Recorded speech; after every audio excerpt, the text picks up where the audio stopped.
Welcome everyone to a meeting of the Boston Region Metropolitan Planning Organization. I'm David Moeller, Urban Secretary Philip Bing here. You are invited to participate in our transportation planning process regardless of your race, color, national origin, including limited English proficiency, religion, creed, gender, ancestry, ethnicity, disability, age, sex, sexual orientation, gender identity or expression, veteran status, or background. You can read the full notice of your rights and protections at www.boston.org/MPO_DISCRIMINATION. This meeting is accessible to people with disabilities. The Zoom products are compliant with exceptions with the following standards: Web Content Accessibility Guidelines 2.1 Level AA standards and revised Section 508 standards. If you require any additional accommodations in order to participate fully in this meeting, or if you have any technical difficulties, please contact Adriana Jacobson of the MPO staff at ajacobsen@ctps.org or 857-702-3663 or via the chat box. All participants will join the meeting with muted microphones. Please rename yourself to include your first name, last name, and affiliation. After roll call, board members may mute and unmute themselves. Always remain muted unless actively speaking. To participate in the discussion, please select the raise hand function. Find this by clicking either on the participants button at the bottom of the screen, and a window will pop up with a raise hand button at the bottom, or the reactions button in the toolbar. The chair will then call on participants. Please raise your hand via Zoom if you would like to use an AI note taker during this meeting. If you are on the phone, you can use *9 to raise your hand. First item on the agenda is introductions. Please call the roll. Certainly. MassDOT seat 1. This is David Moeller. MassDOT seat 2.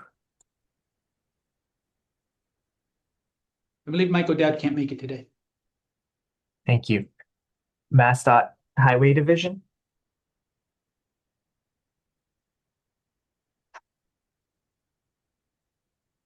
Just checking through.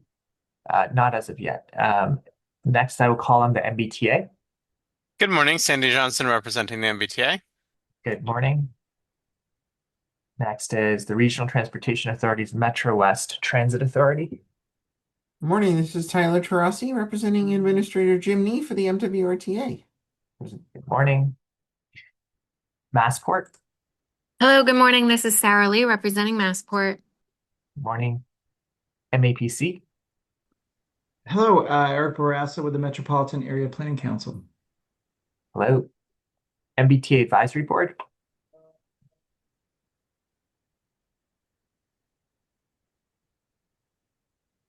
Just entering, I believe. Just going to give a moment. Doing roll call, calling on the MBTA Advisory Board. Good morning, Hannah Solikowski, MBTA Advisory Board. Good morning, welcome. Advisory Council.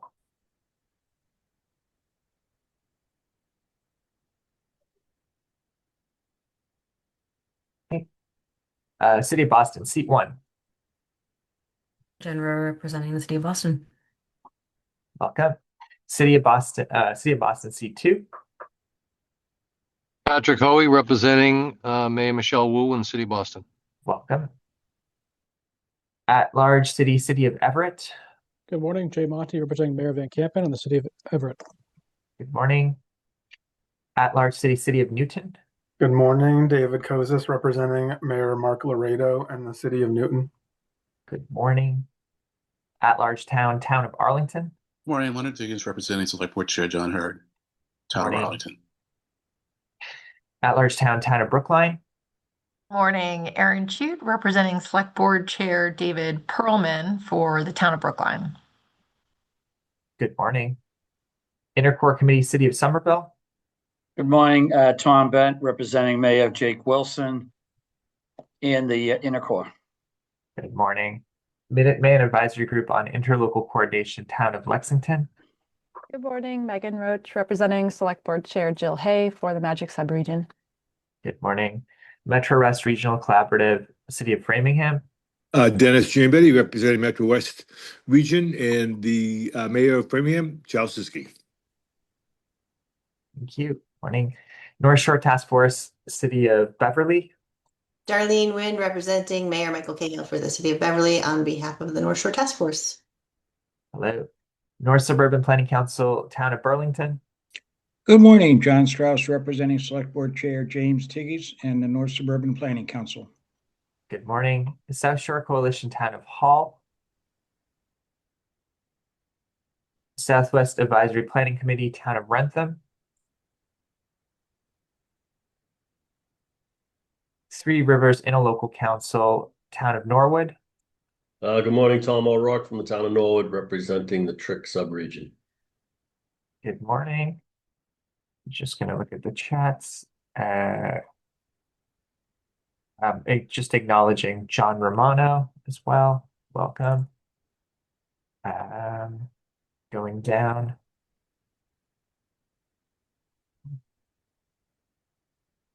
Do we have the Federal Highway Administration? Is there anyone so far on the roll that I have not called who would wish to be acknowledged for this meeting? Hi, yes, Carl Alexander here for the CAC. Sorry for being late. No problem, welcome. Making note. Is there anyone else who would like to be acknowledged? That calls the roll for introduction, Mr. Chair. Thank you. Next item on the agenda is Chair's Report. Just want to note for the record that the House has released their reauthorization bill for transportation. Congressional House of Representatives. There's all sorts of information about it, but it is so early in the process, it's probably not worth us delving into it this time. Next item is Executive Director's Report. Thank you, David. Hi, everyone. So for today's report, if you can go to the next slide, I just have 4 items. My first one is a staffing update that I'm sad to deliver. If you can go to the next slide. Adriana Jacobson, who served as a transportation planner for the MPO in support primarily of the Transportation Improvement Program, or TIP, over the last 2 years, is going to be leaving us on Friday, May 29th. As I mentioned, it's sad news for her because her contributions, even over just a 2-year period, have really helped us transform our TIP processes, and I think you all have really seen the results of that. The good news is that Adriana is going to be joining the service planning team at the MBTA, so she won't be going too far. So we'll look forward to hopefully continuing to interact with her. But I just wanted to say a few more words. During her time, she's worked on quite a variety of initiatives, which may not all be visible to this board. She was not only responsible for administering the bike share support, community connections, and transit transformation funding programs that we had. She also has worked to stand up the TIP readiness policy that you all implemented this year for the first time, and that we think is a really essential element of kind of correcting the ability for projects to be able to progress along our TIP. So not only is she a strong analyst and a planner, as you've probably seen, she's also made notable improvements to the visual representation of the MPO's work. She improved our presentations and came up with some really great ways to visualize data. And she also helped develop the interactive TIP dashboard, which provides a really easy way for anyone to learn more information about the MPO's regional target projects. So we will greatly miss her. Please join me in wishing her well in her next chapter. She's on the meeting. You can send her a chat if you like. And thank you, Adriana, for all of your great work. Next slide, please. All right, so we have a grant update. We are planning to submit an application. I think there's actually a next slide, unless this is an older version. Try one more. Nope, go back. I think for some reason this is an older version. Thank you. We are planning to submit an application for the federal fiscal year SS4A, the Safe Streets and Roads for All round of grants, which is due May 26th. It's coming up pretty quickly. The application we're drafting would primarily continue to support cities and towns with the local planning and demonstration projects that align with the MPO's Vision Zero action plan that you adopted in March. And so for this phase, this fourth grant opportunity, we are requesting $5 million for a project called Safety Ready. And what that'll involve, in addition to the planning and demonstration projects, it'll also involve municipal fleet safety initiatives and regional post-crash care coordination. So those are newer elements for us. We'll anticipate that the awards would be announced sometime this winter, but at the end of my report today, if you would like to ask any questions about the grant and the application, please feel free. We should have our Director of Projects and Partnerships, Rebecca Morgan, here and able to answer them. All right. And I just want to close that out by saying that this, as I mentioned before, could be the MPO's fourth SS4A grant if we're able to win it. And I just want to kind of congratulate staff and the board while supporting that because it represents a really massive increase in our region in terms of investments to improve safety. So that's really something important to recognize. Next slide, please. So for today's agenda, first we'll have an action item. Ethan will present Amendment 5, and this is of course after usual business, but Ethan will present Amendment 5 to the federal fiscal year 2026 to 30 TIP, the current TIP, which includes cost changes to several projects listed in the federal fiscal year 2026 statewide highway program based on some recent assessments of design milestones. And then we'll have a presentation by Betsy Harvey Hertzfeld on the new community transportation dashboard, which shows how the region's transportation system impacts equity populations. And that gives us more information to be able to identify gaps and opportunities for improving transportation for those populations. Then Erin McGuire will present on the long-range transportation plan's goals and our proposals to develop metrics for certain goals.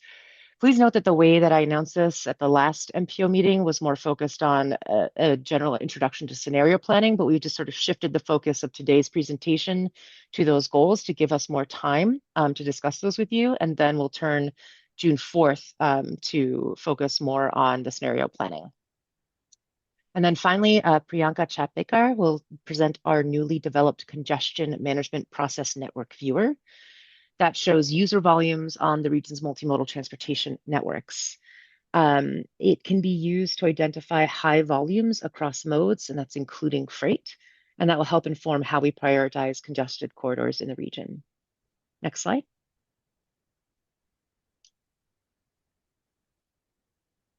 So the next meeting scheduled for June 4th. Just want to also highlight that we will be asking you for your final endorsement of the FFY 2027 to 2031 TIP pending review of public comments.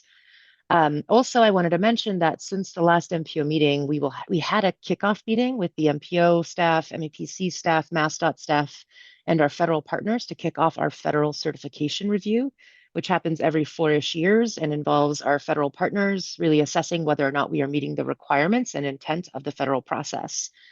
So next meeting, Anthony Jones will be giving an overview, a presentation to give you an overview of the certification process to the board and the public in this meeting. And he'll also talk about how the board members and the public will be engaged.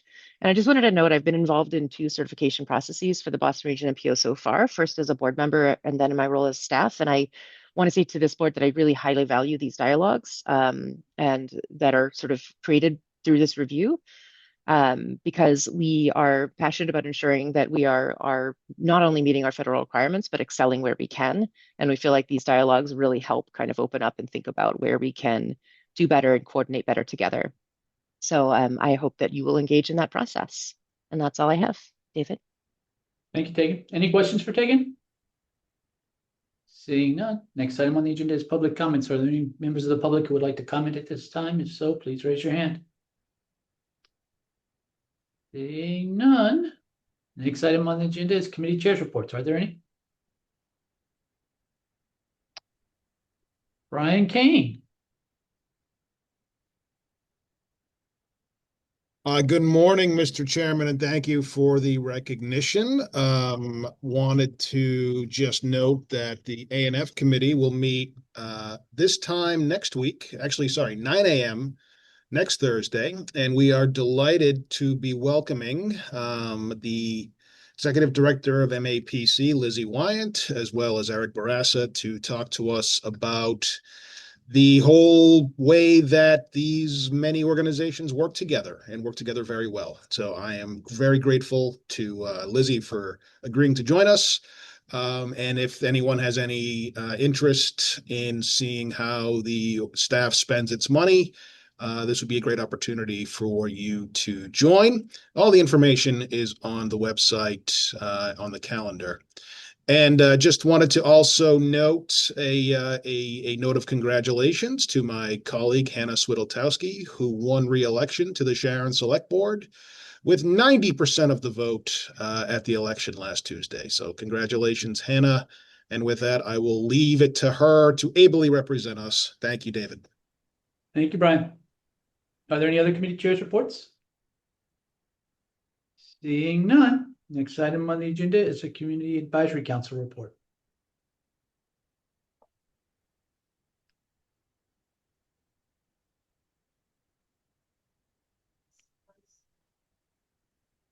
Hi, I was I was muted and also couldn't write in the chat. Everyone, Carl Alexander here from the Mystic River Watershed Association, serving as vice chair for the Community Advisory Council. We met last week as a body on Monday, May 11th. Two committee members, organizations were highlighted: Abundant Housing Massachusetts and A Better City. I would like to probably bucket those within a theme of smart growth and the important the important intersection between the development or between development and transportation in our region. So it's really great to hear their amazing work. We were given presentations by MPO staff on the UPWP and TIP developments, and we're able to kind of share as individual organizations, our preference on kind of certain priorities around UPWP work. So we appreciate the opportunity to share, have a discussion around that, share feedback on process. We really look forward to kind of especially around the UPWPs, but better learn about how projects are developed and programs are developed in order to help maybe inform their development in the future as a collective body. Also appreciate a presentation from TIP staff. We made sure as chairs to reiterate the value of meeting with TIP program managers in order to better understand MPO processes for project evaluation, TIP development. For the June meeting, we're going to be learning more about and focusing on LRTP development and scenario planning. Look forward to providing an advocacy or more community-based lens on the development of those entities. So thank you so much. Have a great day. Thank you. Thank you, Carl. Next item on the agenda is TIP Amendment number 5 to the 26 to 30 Transportation Improvement Program. Ethan Lapointe. Morning, everybody. My name is Ethan Lapointe. I am a senior transportation planner on MPO staff. This presentation is to introduce Amendment 5 to the federal fiscal years 2026 to 30 TIP. If we could please go on to the next slide.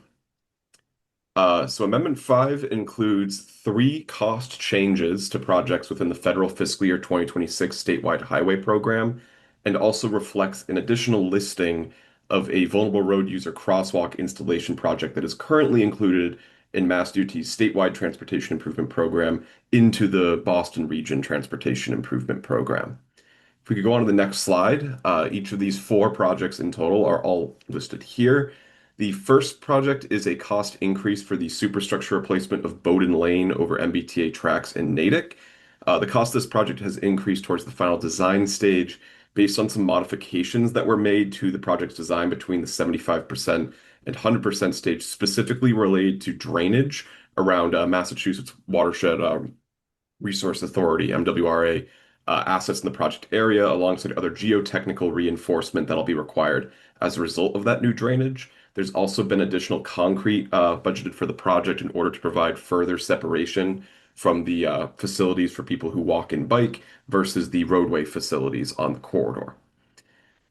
For the next project, which is the safety improvements on Route 1A in Wenham, this project cost has increased from $4.9 million to about $6 million, a $1 million increase.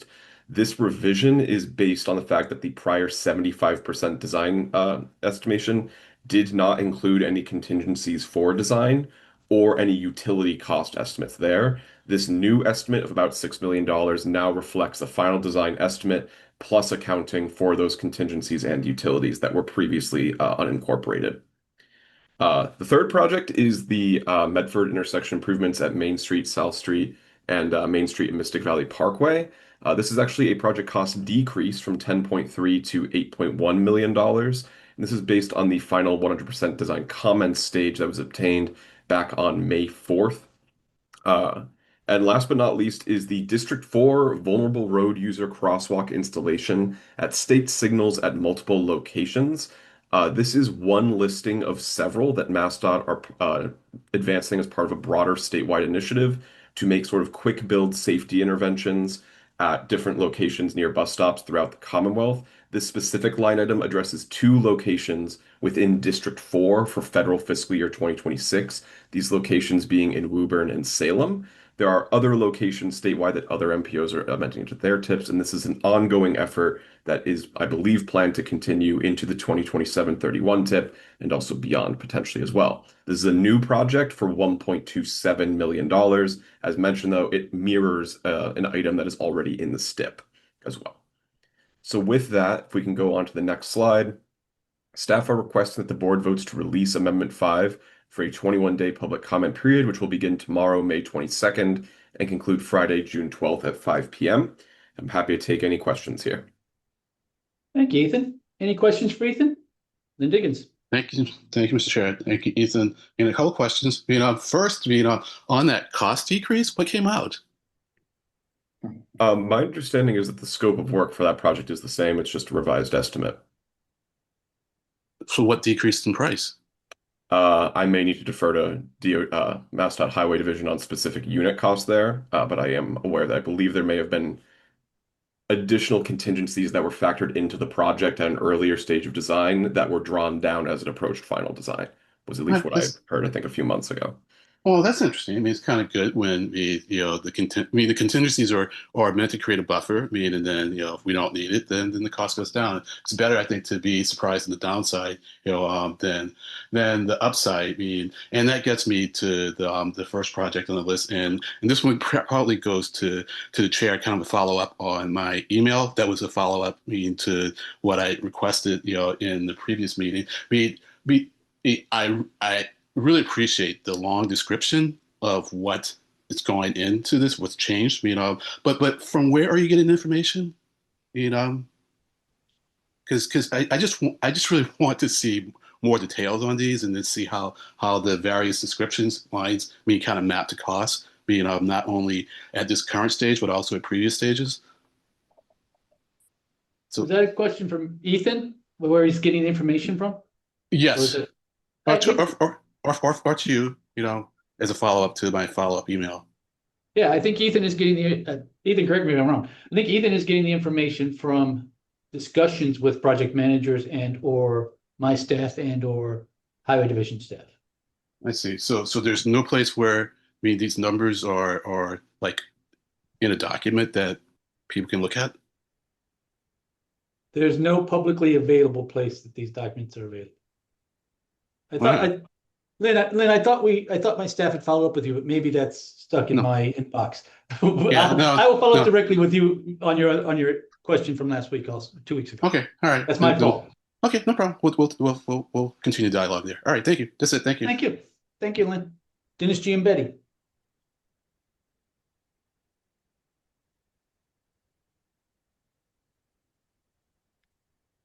Dennis, you have your hand up? Yeah, sorry. Ethan, what year are the projects in? These are all current advertising year, fiscal 26. 26. Okay, great. Thanks. Any other questions for Ethan or the highway division or me? Seeing none, can we get a motion and a second to release this for a 21-day public review process? Please state your name for the record when making the motion. Lynn Diggins. Leonard Diggins, happy to make the motion to release the amendment for public review. Thank you. Eric Barassa. I will second that motion. Thank you. Motion has been made and seconded. Please call the roll. Certainly. David Moeller. Yes. John Romano. John Romano, yes. Sandy Johnston. Sandy Johnston, yes. Tyler Terrassi. Tyler Terrassi, yes. Sarah Lee. Sarah Lee, yes. Eric Barassa. Eric Barassa, yes. Hannah Switlikowski. Hannah Switlikowski, yes. Carl Alexander. Carl Alexander, yes. Jen Rowe. Jen Rowe, yes. Patrick Hoey.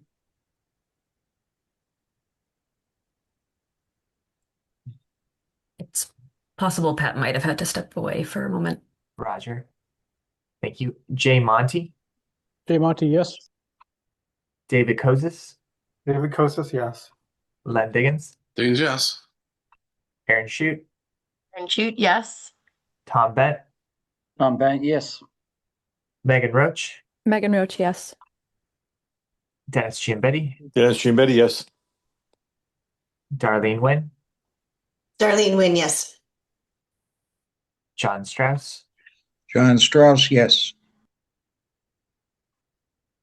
Tom O'Rourke. Tom O'Rourke, yes.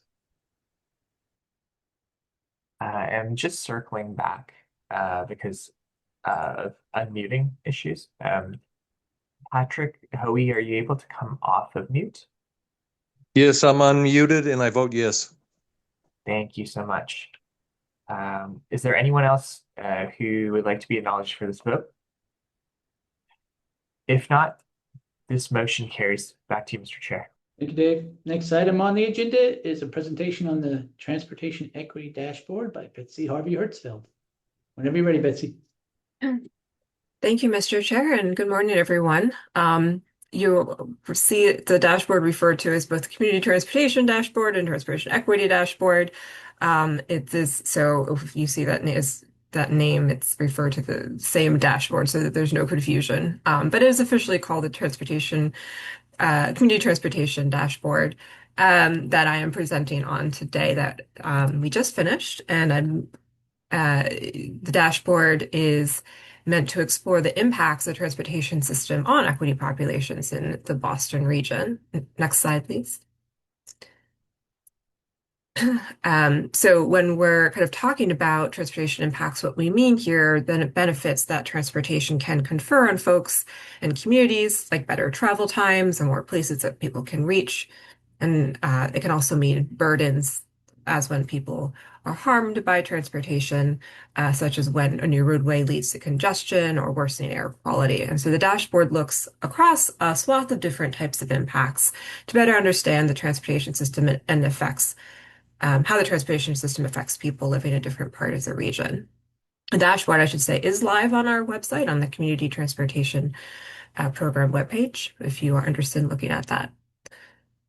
Just to give a little bit of background as to why we wanted to put together the dashboard, we really wanted to understand how transportation impacts equity populations today so that we can better identify gaps and opportunities for improving transportation for these populations. And this dashboard really helps fill the gap. If you might remember a 2022 study that we did in 2022 called Identifying Transportation Inequities in the Boston region, this work really builds off that. That study explored using the destination access tool Conveil to determine destinations that people could reach compared to non-equity populations compared to equity populations. And so this dashboard draws on that experience, and we leaned into that use of Conveil into building this dashboard. The dashboard focuses on 6 equity populations, which are based on the populations that are covered by federal and state non-discrimination mandates. You'll probably see these are pretty familiar to you as we look at these populations across a lot of our equity work, including people of color, people with low incomes, people with limited English proficiency, older adults, youth, and people with disabilities. Next slide. So one of our goals with the dashboard is, well, the main goal of the dashboard really is to show whether equity populations are disproportionately impacted by the Boston region's transportation system, both in terms of the benefits they experience and some of the adverse impacts. We want the dashboard to provide the MPO board and Community Advisory Council with better information about where these impacts exist and for whom, in order to support better funding decisions that help address these needs and impacts. And so we selected metrics that we were for the dashboard that we kind of felt were kind of lower hanging fruit, ones that we had good data for, that we've already developed through other projects. As I mentioned, some of the destination access work we'd done in the 2022 study. We also wanted it to be consistent with some of that work, such as in analysis we do for the TIP and long range transportation plan, as well as ones that relate to the MPO goal areas. Access and connectivity, resilience and clean air, and healthy communities are all represented in this dashboard. And so with that in mind, the dashboard metrics that are shown now fall into 3 categories: destination access, which looks at how many destinations people can access within a given travel time, whether by biking or transit or driving or walking. Air quality, which looks at how much pollutants people are exposed to. And coastal flooding, so how vulnerable are people in different communities to potential coastal flooding because of sea level rise and storms and hurricanes based on where they live. I do aim to update the data behind these metrics on a regular basis and to roll out additional metrics over time. So if you ever have any questions or feedback or suggestions about how we can improve this dashboard, I'm always open to that. We want this to be kind of as useful as possible to the board and Community Advisory Council members to support your decision making across all of our work. Next slide. So I'm going to just kind of drill down a little bit into those different metric categories. You get a sense of what you'll find on the dashboard. We have 11 total metrics. We have a lot of them are destination access. As I mentioned, we have done a lot of work around that with Conveil, and so we're excited to kind of roll out some of these analyses.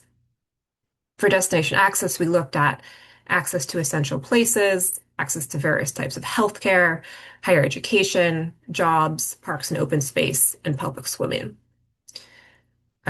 We also looked at several air quality metrics, so exposure to nitrogen dioxide, to ozone and particulate matter.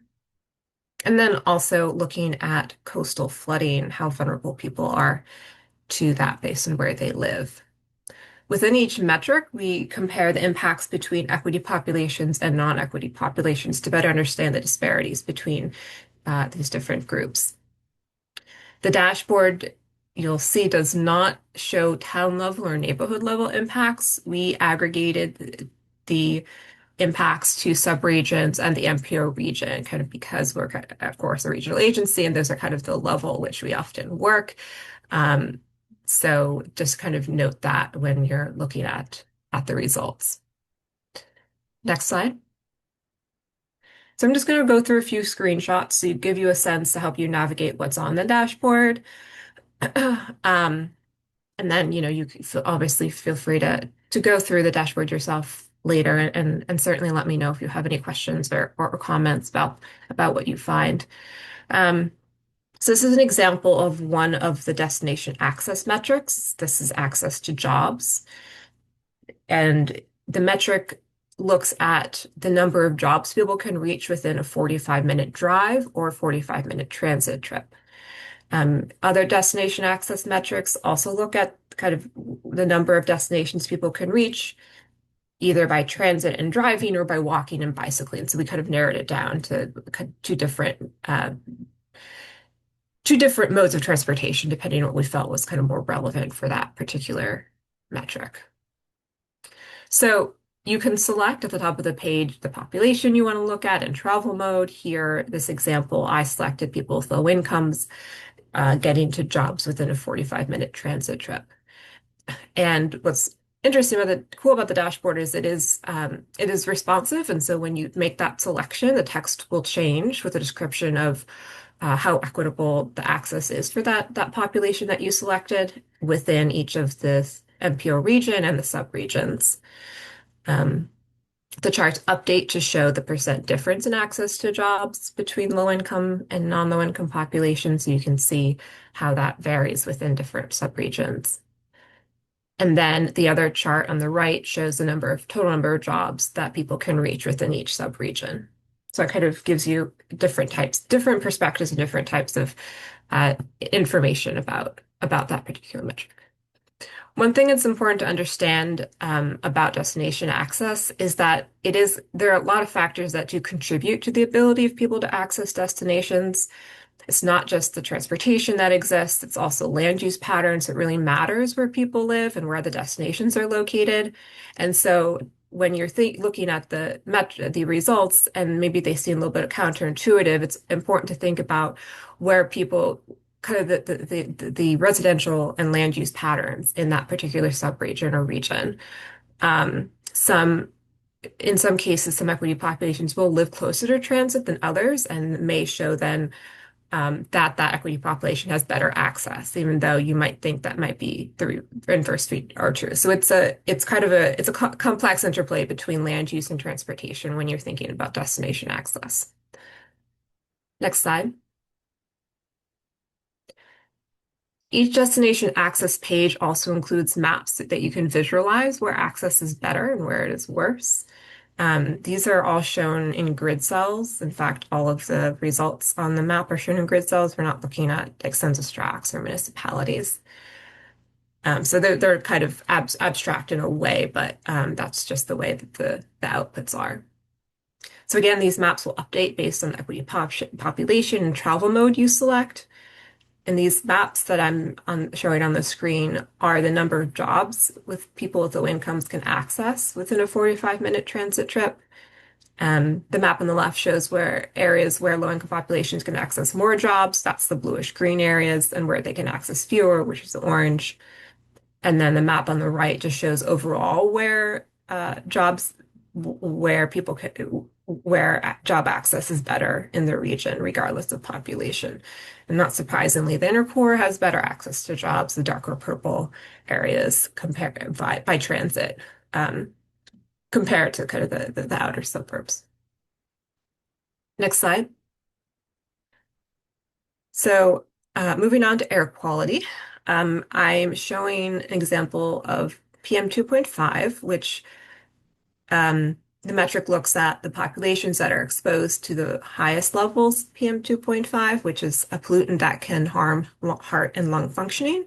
And it is an output of automobiles and trucks and from among other sources, and is often found high near highways and other highly trafficked roads. So the two charts that I'm showing show the exposure to PM 2.5 for all equity populations. The one on the left shows whether equity populations are more exposed to PM 2.5, as indicated by the orange bar. The graph on the right compares the percent of census tracts with high exposure to PM 2.5. So just together, these show that in the Boston region, people with limited English proficiency, people with low incomes, and people of color tend to live where there are higher levels of PM 2.5 than other folks, and therefore may experience kind of worse health outcomes as a result. So it gives you a sense of kind of where people are living and how they may be impacted by PM 2.5. Next slide. We also have some interesting maps that can visualize some of this data that I'm explaining. You can update the map to show the equity population you're most interested in. And so in this example, I selected people with low incomes again. The tracks in orange are those where there is a high share of equity populations and a high concentration of PM 2.5. And that's where PM 2.5 concentration is at or above the 50th percentile for the region, and the low income is at or above the 65th percentile for the region. So we wanted to kind of pull out those areas that have the highest kind of concentration of those two characteristics. The other shades of green just show different levels of PM 2.5 across the region, with the darker green meaning there's more PM 2.5 in general. So again, not surprisingly, because there's a lot of traffic in the inner core, the tracts and communities in the inner core are more likely to have low-income populations that are greatly exposed to PM 2.5, and there is more PM 2.5 released in the inner core in general. Next slide. So the last kind of metric is coastal flooding. And this isn't directly a transportation metric, but it does get at kind of where people might have issues or difficulties accessing transportation, and as well as other important places if they are flooded or if they are exposed to flooding during a storm. So this metric looks at whether equity populations would be more likely to experience coastal flooding in the event of a storm. We used data from the MCFRM data set that's released by the state. And we looked at both extreme superstorms and strong rainstorms in both 2030 and 2050. So these are kind of projecting ahead of time. When you change the year or the storm type, the charts again will update So in this example, I selected an extreme superstorm occurring in 2030. One chart on the left shows whether equity populations in the MPO region would be disproportionately exposed to flooding, and the one on the right shows compares the percent of different populations that live in these communities out of the entire Boston region. And so what we've found in the chart, again, the orange kind of indicates where there are disparities in exposure to flooding. We found that people with low incomes and people with LEP would be more at risk of flooding in an extreme superstorm in 2030. Next slide.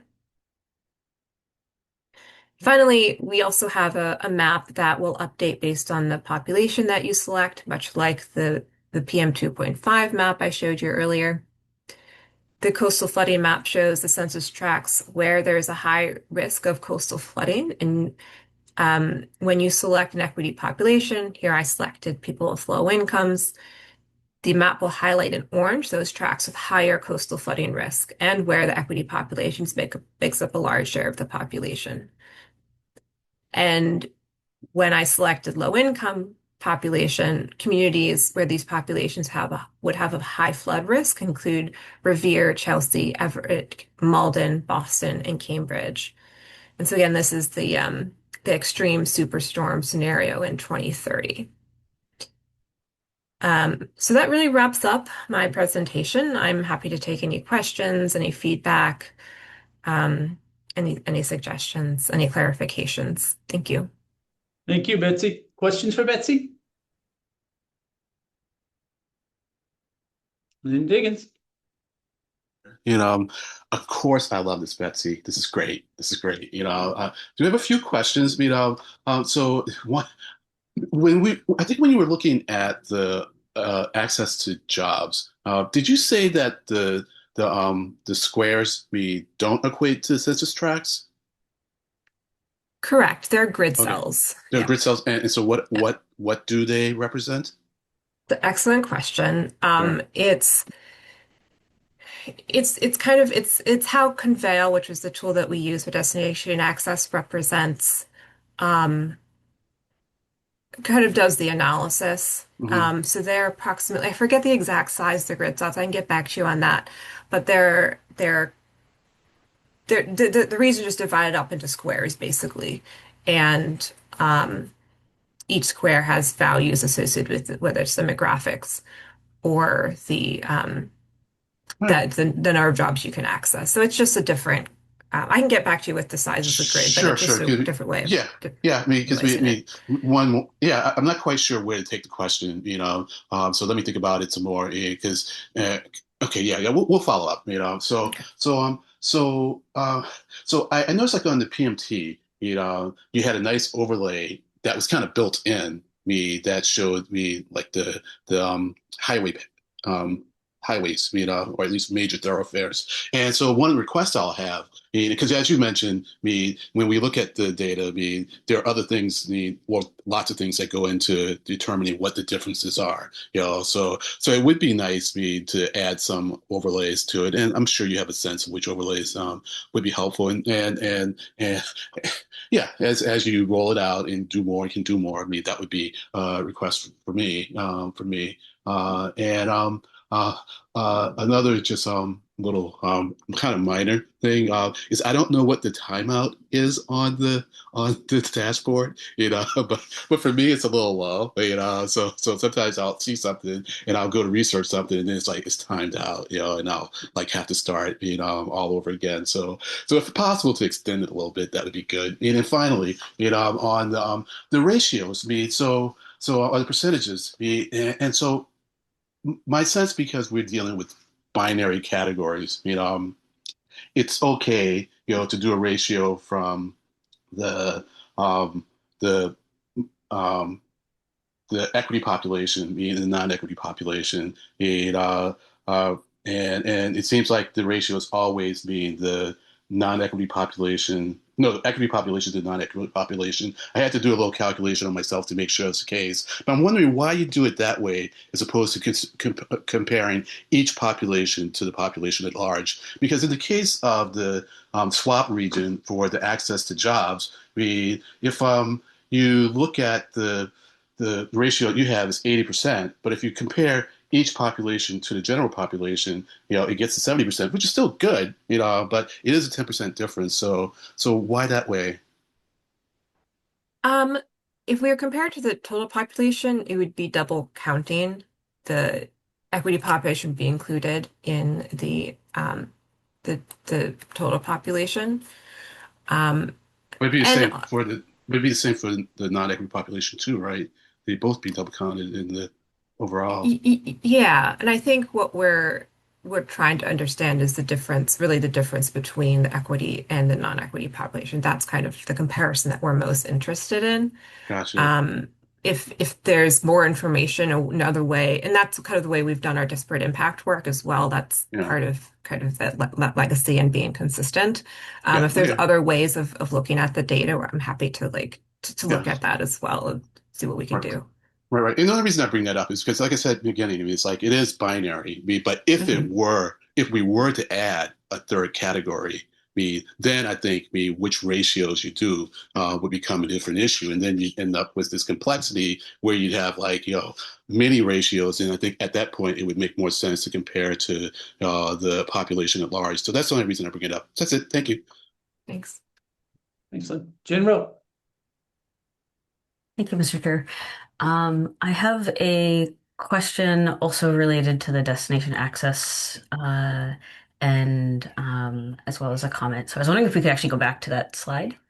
I guess first, echoing everything Len said in terms of this is really exciting to be able to explore. We just passed it, the one with the maps. Yes, okay, cool.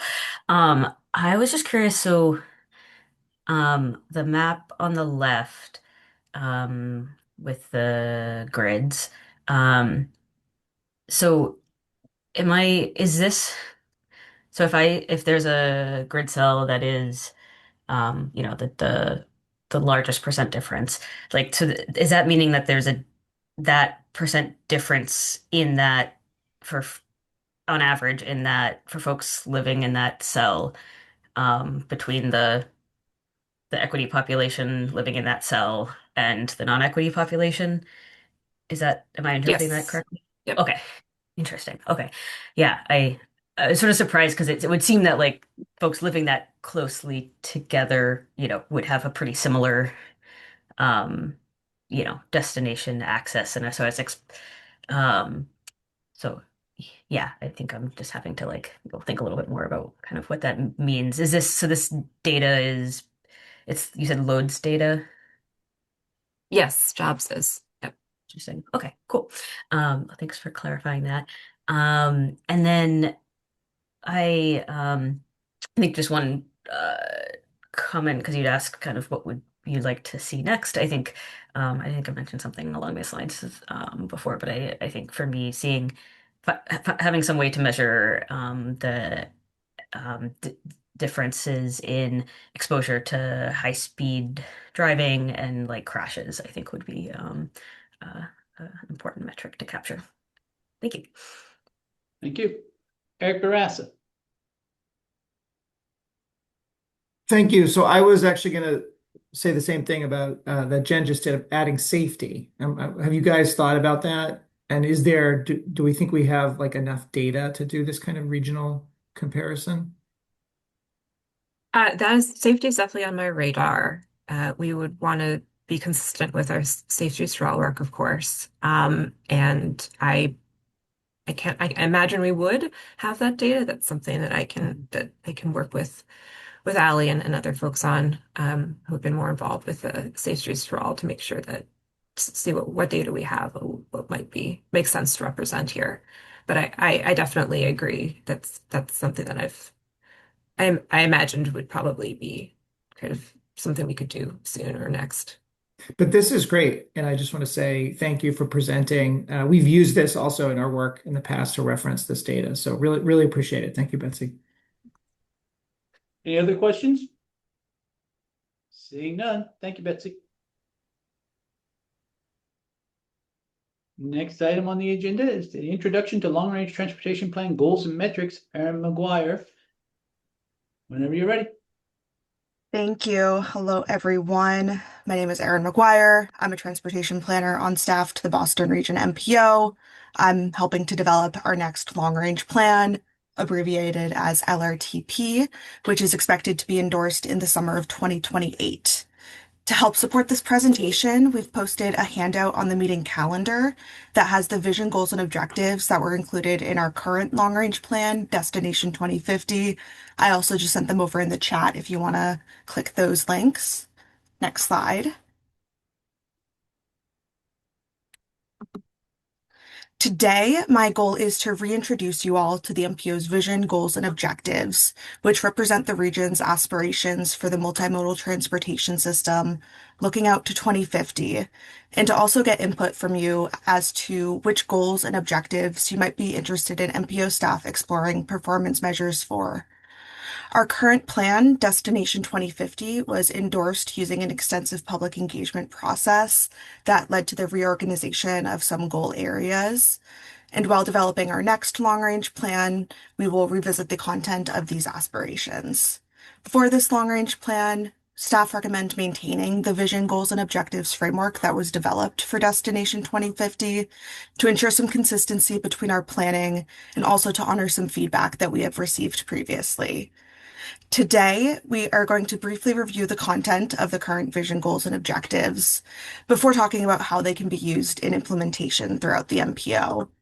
And while the framework remains the same, we are looking to move beyond some high-level objectives and begin to evolve how we track progress by focusing the 2028 LRTP revisions on clarifying outcomes and attaching our objectives themselves. To ensure that we can develop some deep, high-quality metrics within our current timeline, we need to focus our initial efforts on one or two goal areas. And because this time and our resources are limited, we want to be strategic about where we start. Towards the end of this session, we'd like you to participate in an interactive activity to learn some input from you all on which goal areas, objectives, or other general transportation topics you're most interested in us initially exploring, along with some reasoning as to why. Next slide. Before diving into the specific content of the vision, goals, and objectives framework, I wanted to clarify some terms and the role of them in the MPO's planning processes. The framework overall is intended to guide decisions about investments in the region's transportation network to move the system towards the MPO's vision for its future. The vision itself is designed to offer a succinct picture of the MPO's hopes for the Boston region's transportation system and the way it will support quality of life for the region overall. The goal areas and statements then provide more detail about what the MPO aspires to achieve for different aspects of the transportation system, and the objectives reflect specific actions that the MPO can take either through its investments, research, and policies to help improve the transportation system. Some objectives represent outcomes, while others reflect areas where the MPO can focus its attention or resources. Next slide. Today, we are going to be asking you to participate in an interactive discussion to reflect on these goal areas. We're going to be using the platform Mentimeter, which allows us to collect your responses in real time, display those results, and get some live reactions to you all. I've just sent a link in the chat to menti.com. You're also more than welcome to scan this QR code. Once you're in there, you'll be asked to enter a code, that being 74913963. This code is also in the chat. We'll be revisiting this joining information a bit later. Just wanted to give you all some time to get set up. If we could head to the next slide. Going back to the content of our vision, goals, and objectives, the vision statement that was developed for Destination 2050 reads, "The Boston Region MPO envisions an equitable, pollution-free, and modern regional transportation system that gets people to their destinations safely, easily, and reliably, and that supports an inclusive, resilient, healthy, and economically vibrant Boston region."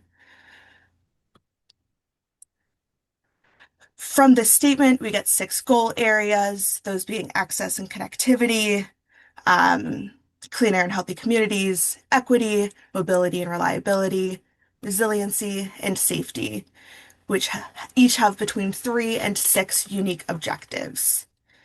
Next slide. Each goal area then has a statement summarizing some more specific aspirations for the regional transportation network, along with some individual objectives. Today, I'm going to provide a brief summary of what's covered in these objectives, but I'm not going to read them all aloud. I definitely encourage you all to check out the posted handout for the specific language. The access and connectivity statement is to provide transportation options and improve access to key destinations to support economic vitality and high quality of life. There are 6 subsequent objectives covering topics such as multimodal access to key destinations, investments to support efficient land use, expanded multimodal travel options and opportunities, and also removing barriers to help with this transportation system. Next slide. The Clean Air and Healthy Communities statement is to provide transportation free of greenhouse gas emissions and air pollutants, and that supports good health. Its 4 objectives cover topics such as reducing transportation-related emissions, supporting vehicle electrification, and prioritizing investments that address air pollution and environmental burdens felt by disadvantaged communities. Next slide. The equity goal is to facilitate an inclusive and transparent transportation planning process and make investments that eliminate transportation-related disparities borne by people. The 4 objectives included under this goal area include topics such as facilitating an inclusive and transparent planning process, ensuring people have opportunities to share needs and priorities, eliminating harmful impacts of the transportation system, and investing in high-quality transportation options to fully meet community needs. Next slide. The mobility and reliability goal is to support easy and reliable movement of people and freight. Its 6 objectives cover topics such as reliability of our multimodal transportation network, reducing delays while also promoting non-single occupancy vehicle modes of transportation, and supporting a state of good repair. Next slide. The resiliency goal is to provide transportation that supports sustainable environments and enables people to respond and adapt to climate change and its other changing conditions. The 4 objectives include topics like investing to make our infrastructure more resilient to current and future climate hazards, improving emergency access and evacuation routes, and supporting projects that include nature-based strategies. Next slide. The safety goal is to achieve 0 transportation-related fatalities and serious injuries and improve safety for all users of the transportation system. The 3 objectives in this goal area include the elimination of fatalities, serious injuries, and safety incidents, investing to improve safety for the most vulnerable roadway users, and investing to eliminate disparities in these safety outcomes. Next slide. And before pivoting to the interactive Mentimeter activity, I see your comments. Looks like we're getting it figured out. I want to just provide a preview of how we use this framework throughout the MPO to guide some of our different work efforts. First, the vision, goals, and objectives act as the foundation for the scoring criteria that is developed to evaluate potential TIP and long-range plan projects. Another major function that it has is to guide the development of program work and study development, which is reviewed annually through the UPWP committee and you as the MPO board. It's also a very important tool that we use to communicate the desired outcomes of the MPO and its work to our many stakeholders. And finally, it is a reference point that we use when developing ways to evaluate progress and success for all of our MPO's work towards the regional goals. If we can move to the next slide.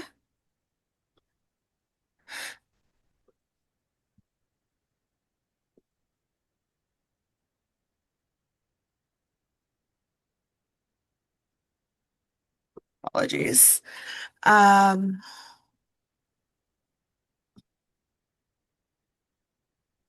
So a lot of the framework established through the vision, goals, and objectives helps to create a very broad and hopeful future for the region's transportation system.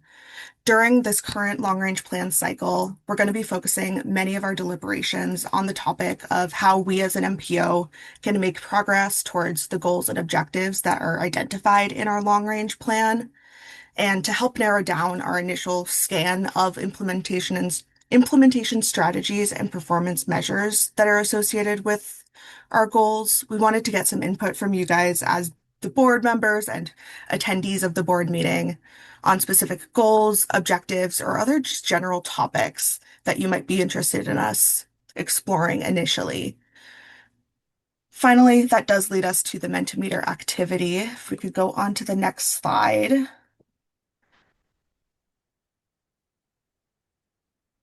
So there is a QR code here. I am also going to share my screen. There will be a QR code that you guys are all able to join in on there. The first question that you'll be asked to contend with is when we're talking about performance measures, are there any that you would like us to explore first? As said, there are many different topics that are covered within our vision, goals, and objectives framework. And some of your input is definitely appreciated here.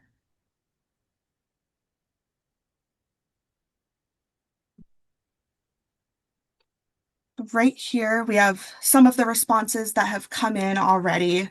It's looking like access and connectivity is leading with 13 people. As a note, when you guys are filling out this multiple choice question, you are able to select up to 3 different goal areas. So please keep that in mind. I also welcome you if you have some reasoning as to this to either raise your hand, would love to get some verbal input. Also more than welcome to add it in the chat. And yes, please contact Adriana if you're having any issues with this.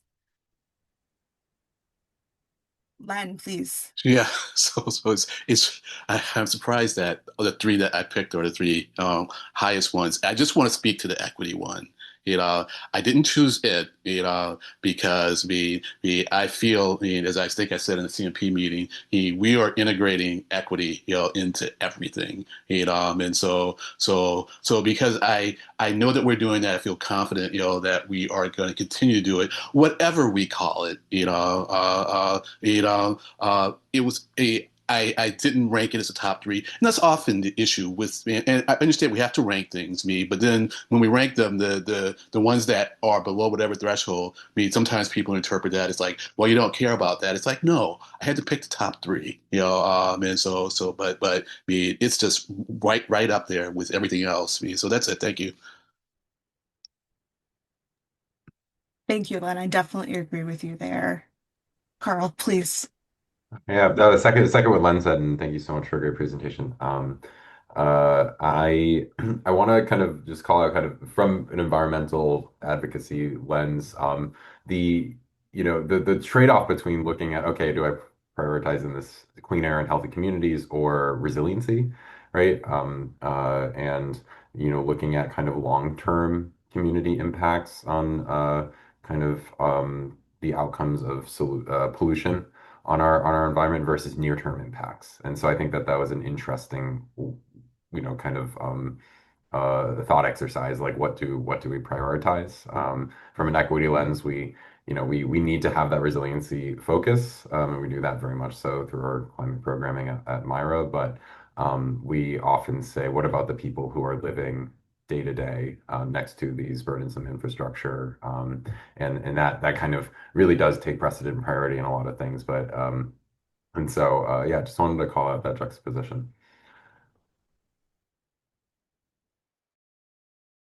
One of the things that makes long-term transportation planning in particular so interesting is it's so reliant on the world that is around us. We have to be so responsive to any particular changes that exist and partially kind of tell the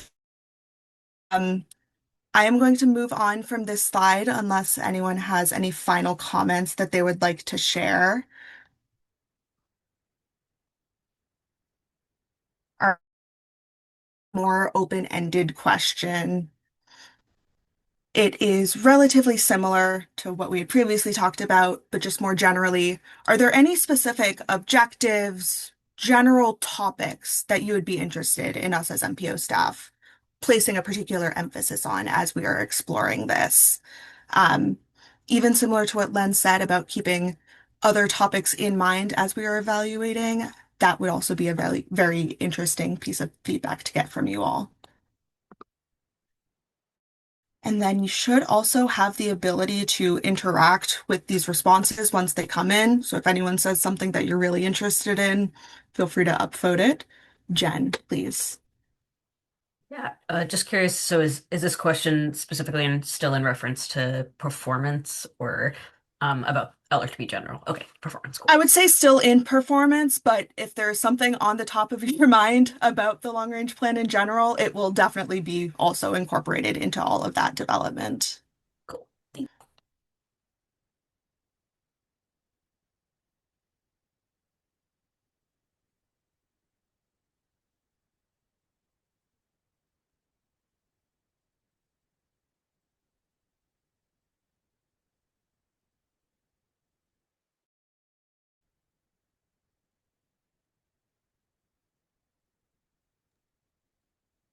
Aaron, Yes. I have a technical question. I was trying to enter in my response, and then it popped me into the vote screen, and I can't seem to get back to.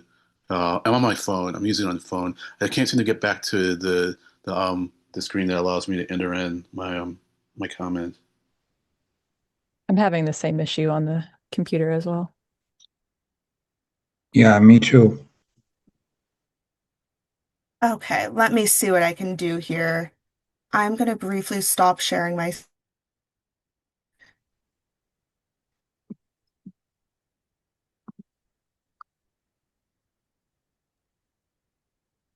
But I'm sure it thumbs up what everybody else said.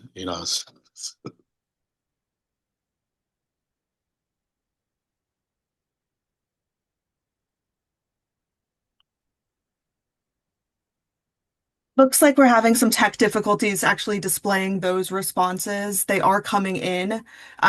So I would just encourage you to add in if you have anything on your mind. Otherwise, maybe a hand raise would be appreciated if anything really strong is sticking out to you.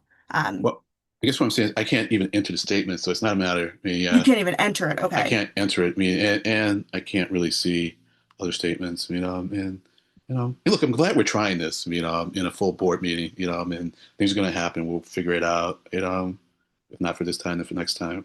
You know.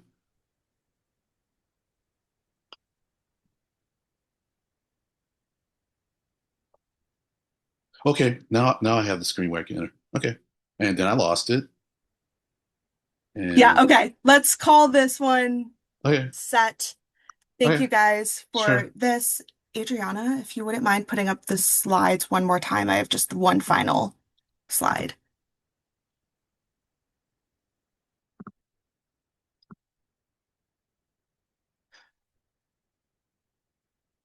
Just go to the next slide, please.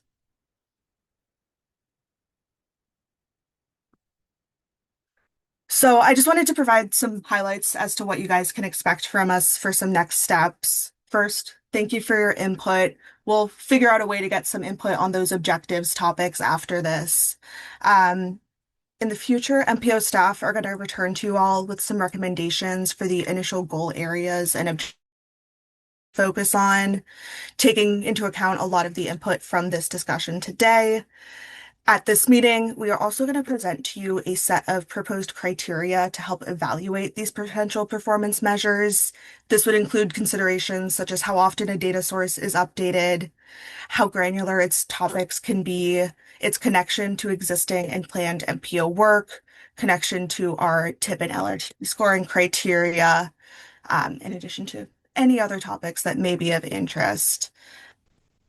As a final thank you all, thank you for your input today. It's much appreciated.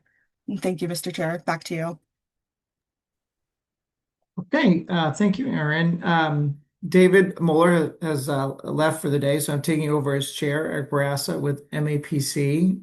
And so the next agenda item is number 10. And I will pass it to Priyanka. Thank you, Mr. Chair.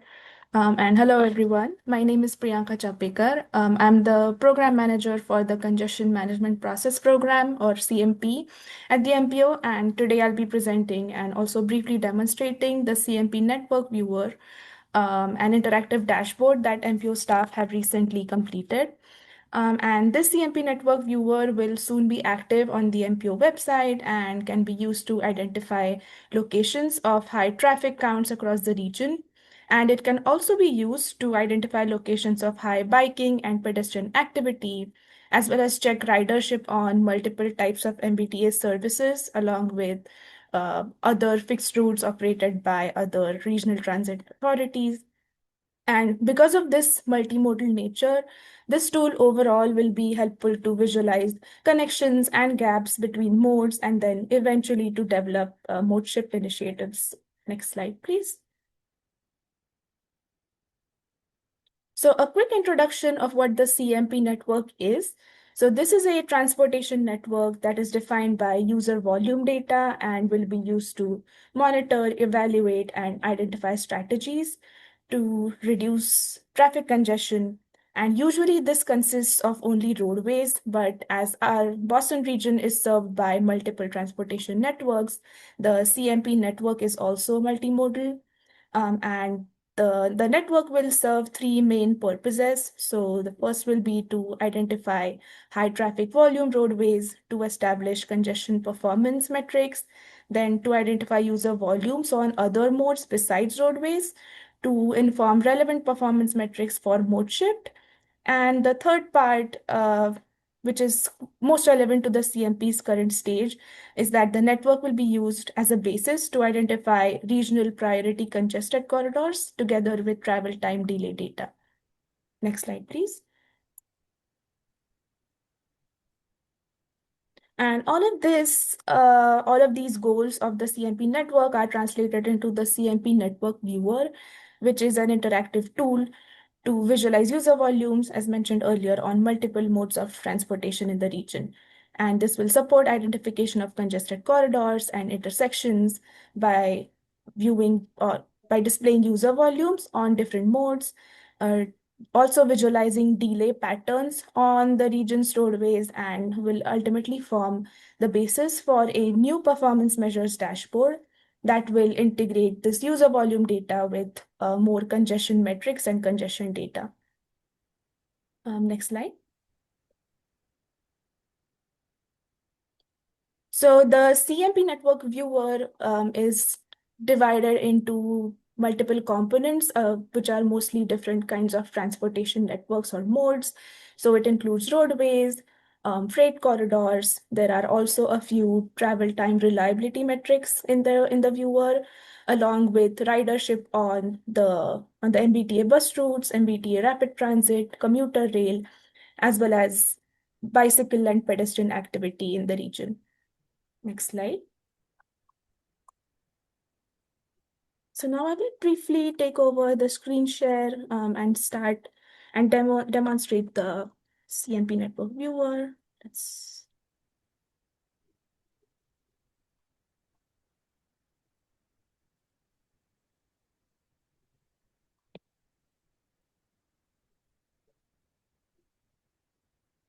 All right, is everyone able to see the screen? No. Yes. Wait, it's notes though. It's not the We can actual. see it just has the link, but Yeah. no shot, no actual data. Oh, okay. Let's try that again.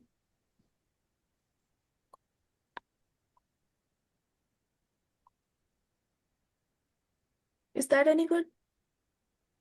Yeah. It just came out. Okay. Perfect. Yeah, so I'll just briefly go over how to navigate this viewer and what information it contains. So once you hit explore, it'll take you to the main interface. And the way it's laid out is there are all of these different tabs that show different modes and different user volumes of those modes. And then for each tab, there is a text description on the left side, which includes information on data sources or purpose of that particular tab, or even navigation tips where they're required. And then on the right, which is the main larger part of the screen, it has all of the relevant maps which show the relevant transportation network along with the user volume information. There is also a legend, there's a legend icon in the middle right that shows information on the layers that are active. So it shows user volume data for most of the cases.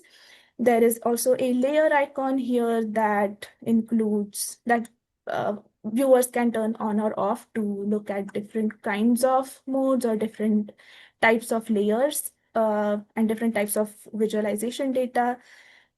And then there are a few layers that are common across all of the tabs because they are relevant for each of the type of transportation network viewed. So that includes the coastal flooding projection, which are taken from the Massachusetts Coastal Flood Risk Model. There are also the transportation equity layers that Betsy just also talked about in her dashboard. And then there are regional boundaries, which include municipalities, subregions, as well as the larger Boston region boundary. And then the way each of these modes have been set up to find user volumes is other than transit, each of the mode has some kind of threshold value that defines whether that link or that segment of roadway will show up in the network. And then for the roadways, for example, we have used the annual average daily traffic, which is basically the average traffic count for a particular road. And then the threshold was set at 8,500 vehicles, which is the median count of traffic regionally. And then any of the roads which have a count higher than 8,500 shows up on the map.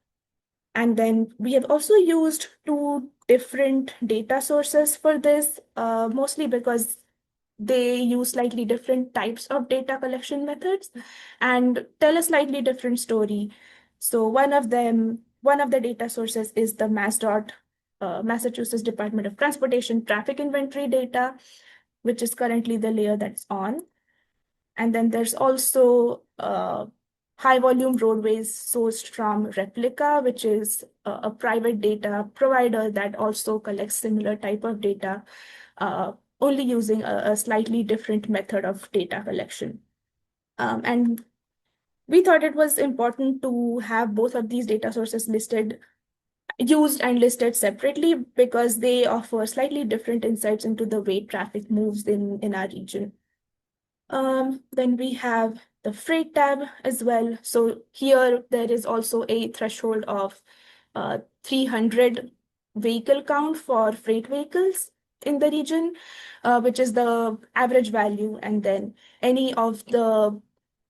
the roads which have a freight traffic count value higher than 300 show up on the network. So a darker brown is basically showing a higher freight vehicle volume. Additionally, there is also a slightly more region-wide analytical layer, I should say, which includes these hexagon grid cells, similar again to the grid cells used in the equity dashboard, but used on a slightly different logic. So we basically found commercial trip activity in the region and calculated the average freight activity for each sub-region.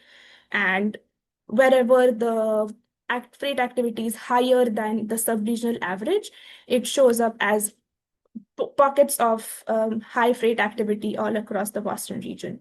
And it mostly takes the form of the interstates, which which is what it mostly looks like. And then once we zoom in, a slightly more granular grid starts to appear, but which follows the same logic of whether it's higher than the subregional average, and then it shows up in the layer.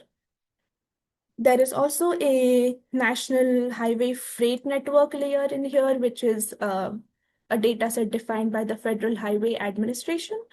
And these are all basically showing critical freight corridors that have been defined federally. And the purpose of this is to also overlay it with existing currently high freight volume information to see where there's overlaps, and at some places where there's a few roads that have high volume but which are not currently included in the national freight highway network, which kind of gets into the questions of where high freight activity exists and where we can prioritize a better infrastructure for freight.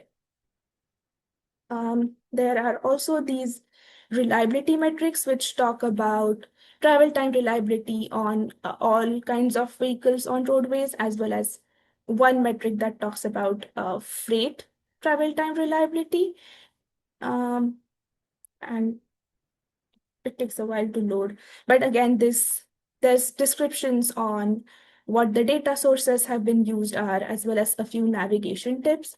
So all of this data was sourced from RITIS, which includes data on multiple types of segments and includes data on travel times and speeds and other similar metrics. And we have used the network called the NPMRDS network, which is basically a federally defined network of for monitoring traffic performance measures in the region. And then this is showing 3 different types of metrics, which are all related to travel time reliability. So it's 2 of them are ratios, which look at a higher level of a higher amount of travel time during congested conditions and compares it to free flow travel time or non-congested conditions. And then the result is a ratio that goes from 1 to any higher number. And for both of these metrics, a ratio that goes over 1.5 is considered as the corridor being unreliable or more congested. And there is also an option to just focus on those more unreliable corridors for both of these metrics, which is the travel time index as well as the level of travel time reliability, which was the earlier one. So a darker red color is basically saying that that corridor or that segment of corridor is more unreliable in terms of travel time.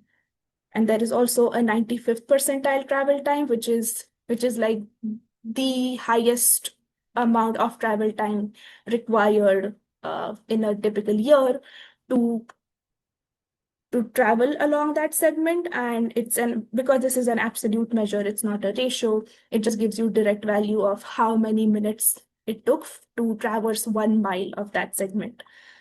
There's also this freight information, which is calculated only on interstates. So this is also a ratio, and a ratio that goes over 1.5 indicates a lower reliability of travel time. Additionally, there is a transit tab, which looks at ridership across different MBTA services. That includes MBTA buses, commuter rail, and rapid transit. So the viewer can click on any particular route or fixed operated bus route to find information like what is the typical weekly ridership, weekend ridership, and the direction of travel, the starting and ending points of the trip, and so on. And then the lines in blue are the fixed routes that are operated by the regional transit authorities other than the MBTA, which include the MWRTA and the Metro West, that is, as well as ETA. And then there's also the very light blue are showing RTAs which do not lie directly in the Boston region, but are still connected to the Boston region. And then there's a bicycle and pedestrian tab. So this is again looking at the hexagonal grid cells similar to the freight activity in the earlier tab.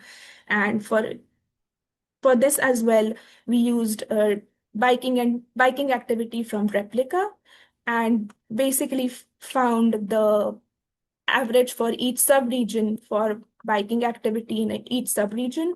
And wherever the bike miles traveled were higher than the sub-regional average, it showed up as a high biking activity area. Predictably, it's very high in the inner core and starts to go down a bit as we move out. And then once we zoom in, a more detailed grid cell network starts to come up, but which follows again a similar logic of if it's higher than the sub-regional average, it shows up on the map.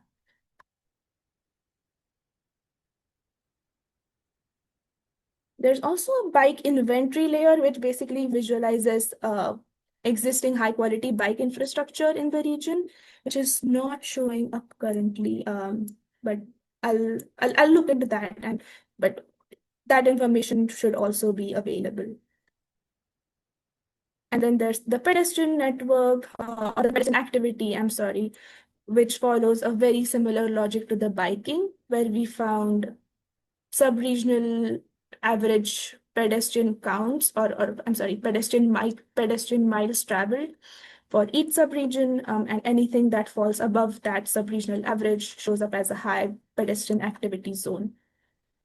And then lastly, there is this composite network, which is all of the previous layers or user volumes of other modes that we saw, and then it's overlaid on top of each other in order to be able to view connectivity or gaps between different kinds of modes, such as connections between transit and biking and high volume roadways, which will eventually be useful for coming up with mode shift strategies.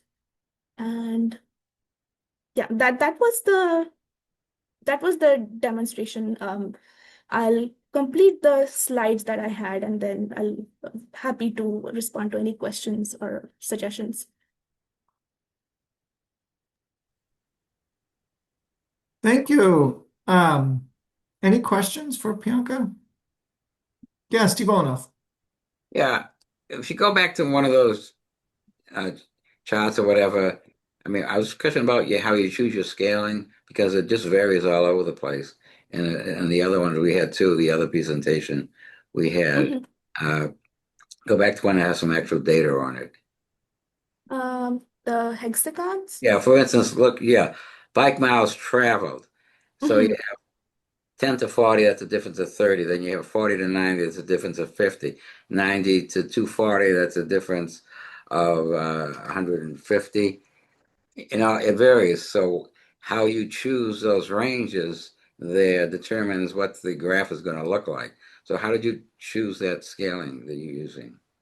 Yeah, that's a great question. So we have basically defined these intervals as quantiles in order to be able to tell a story that there's activity happening not just in the inner core, but also outside of the inner core, because if we considered only the average bike miles traveled for the entire region, all of the activity would appear to be concentrated only in the inner core. And we also wanted to explore a bit more as to what's happening in the other subregions as well, which is where the sub-regional average idea came in. And that's why these ranges vary so much, because 10 is the value of 10 is a very low number, but it's higher than its sub-regional average in, for example, Trick or these other neighboring subregions. So that's how because it's set in quantiles, that's why the ranges vary so much. And the minimum to maximum range is so high because we are looking at sub-regional patterns rather than the regional average pattern.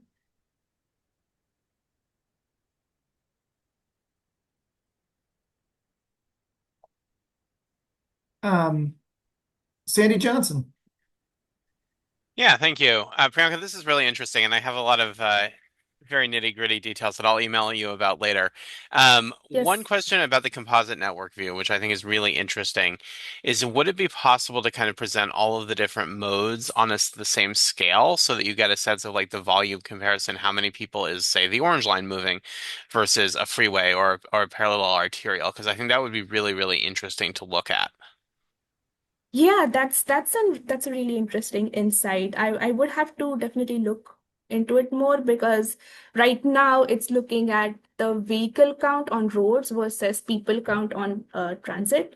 But if there's a way to look at people count on roads as well, that would be really interesting to see those overlaps.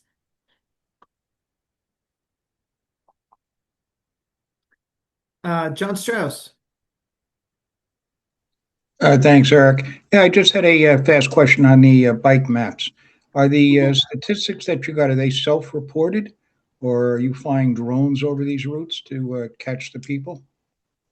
So this is actually taken from Replica HQ, which is a private data provider, and they take information from different types of location-based services, and the way they have all of this data for for our region is they have created a synthetic model that is supposed to represent um, activity that actually happens on the ground for a region. And yeah, so they are basically gathering data from location-based services like Google Maps, for example, and then consolidating all of that to create a synthetic resource that tries to model activity and mimic that activity as if it's happening in the real world. Great, thank you very much. Like smartphone data, John. Yeah, that's when she mentioned Google Maps. So if somebody goes and looks, I want to go here, there, whatever, and that trip is sucked in, and that's gets reported. Yeah, that's cool. Exactly. General. Yeah, thank you. Yeah, thanks again for pulling this together. Yeah, provokes a lot of questions and in a good way. I was curious. I remember in the past, I believe that like the CMP also looked at like the degree to which uh some like transit, like the different rapid transit lines were like approaching or exceeding or capacity, as well as like parking garages at commuter rail stations and their capacity. And I was curious if that's still kind of part of what the scope is, and maybe just is there a way to potentially incorporate that as well? Because I feel like it, could potentially help explain, certain things about, the commuter rail station's totally full and you're seeing, therefore, a lot of people driving, that kind of thing. Yes, we're definitely planning on having these kind of like on-time performance metrics for transit or transit reliability metrics in the next step of the CMP, which would be coming up with metrics to define congestion as well as metrics to define multimodal performance. And the multimodal metric would definitely look into the transit reliability and transit ridership and more of those kinds of analysis. And then the park and ride lot inventory is also something that staff will be putting together. So yeah, that would also be incorporated into this very likely. Rebecca, did you want to add something? I was just going to respond. Sandy may have his hand raised for the same purpose. Sandy, I don't know if you're looking to address this, but there's a couple of studies that we're working on with Sandy that is getting at this. One on the parking, Jen, that is going to look exactly that at kind of the parking capacity near the MBTA. And then also we're working with the MBTA on a rapid transit capacity study as well, which I think we could look at and consider how that should be incorporated into this dashboard as well. So it's not being funded under the CMP program, but it are there efforts that are happening this year. So we will have that information. Jen, do you want to add? Yeah, just one quick follow-up of it would be, I'm curious if you're also looking at the capacity of the bike parking at these stations as well. I see Sandy nodding. Cool. Yay. That did come up at the last meeting and we added that to the list. And I think one of the things was like try to capture as much as possible when you're out there. So we're sending people out to do that data collection. So if we can capture that as well. So the project's just starting on that piece. So we're working together to put together what is it that we're going to collect. I think bike parking certainly will be a piece of that as well. Great. Any other questions? Okay, not seeing any. Thank you, Priyanka. Anything else? Yeah, I just wanted to finish up with, sorry, next steps. Yeah, well, The Rebecca, slides. are you still interested in adding something? I was, but it was kind of on an earlier comment, Eric, if it's possible, and I can hold on that. I just wanted to just share back. I think I missed an opportunity to speak to a question that came up earlier during Betsy's presentation around I think Eric, it was one of the questions you asked, and I believe Jen, you might have had some follow-up on that, but how we're thinking about the Vision Zero dashboard and the integration with the equity dashboard. And I wanted to say first, the safety work that we're doing in that dashboard does include equity. So equity is built into that safety dashboard and it's using the same underlying data sets as what Betsy was going over earlier. The other piece I want to share is that something that's been like a significant effort has been really around developing these data sets and making sure that they're consistent. And so I think in terms of layering data sets and visualizing them, that's something that we're working on in terms of like, how do we better integrate this information so people don't have to necessarily go from one dashboard to another. The data sets has been the heavy lift and that piece is done and we have that standardized. So now it's a matter of like, how do we layer on the various maps to show this information? And that's something that we're going to be working on in the next period. That's great. Thank you. Okay, back to Priyanka. Thank you, Mr. Chair. So I'll just finish up with what the next steps are after this dashboard. So for next steps, we are looking at performance metrics for the CMP, which this CMP network will form the basis for. So these will be quantifiable metrics that are traffic data specific and will be used to monitor and track congestion over time. And these will be useful to identify locations that are consistently congested or consistently have unreliable travel times, and will also be used to evaluate the effectiveness of transportation projects by looking at before and after data. Next slide. And as the CMP network is multimodal, the performance measures, like I mentioned earlier, would also have two categories. So one will be to identify and track congestion or traffic congestion in the region. And the second one will be to evaluate performance of different modes other than cars or SOVs, like transit or walking or biking. And this will ideally be very helpful to recommend mode shift strategies in the region and will be discussed more as the CMP progresses. Next slide. I think that's all I have. Okay, any final questions? Okay, not seeing any. Thank you very much. That was great. Great overview. Thank you. A lot of great information today. Some great resources from the staff. Let's see, the final agenda item is members items. Jen Rowe? I just wanted to announce some exciting news. The Cambridge Street Bridge project had a design public hearing last week, on May 13th. And also the Rutherford Ave design, the 25% is going to be submitted this afternoon. So exciting progress there. So thanks to everyone who's attended those meetings, who's reviewed the plans. It's been a huge undertaking for both of us. Great. Jen, are those meeting presentation materials? Oh, watch the hearing recording. Okay. And the PDF stuff. Okay. I answered my own question by just Googling.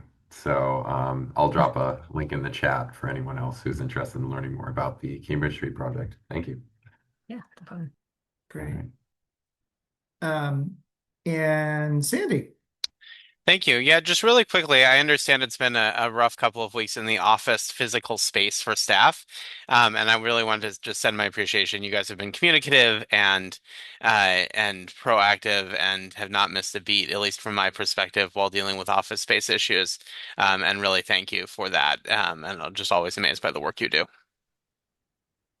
That's very nice, Sandy. I can just say thank you, Sandy. It's there's a lot of things that we try to make invisible to folks, and it does take a lot of work to do that. So appreciate the appreciation when you do see it. Great. Well, if there aren't any other members' items, then can I get a motion to adjourn? Jen Room. Motion to adjourn this meeting. Len. I'll second the motion. Okay, without any objections, then we are adjourned. Thank you, everyone. Great meeting.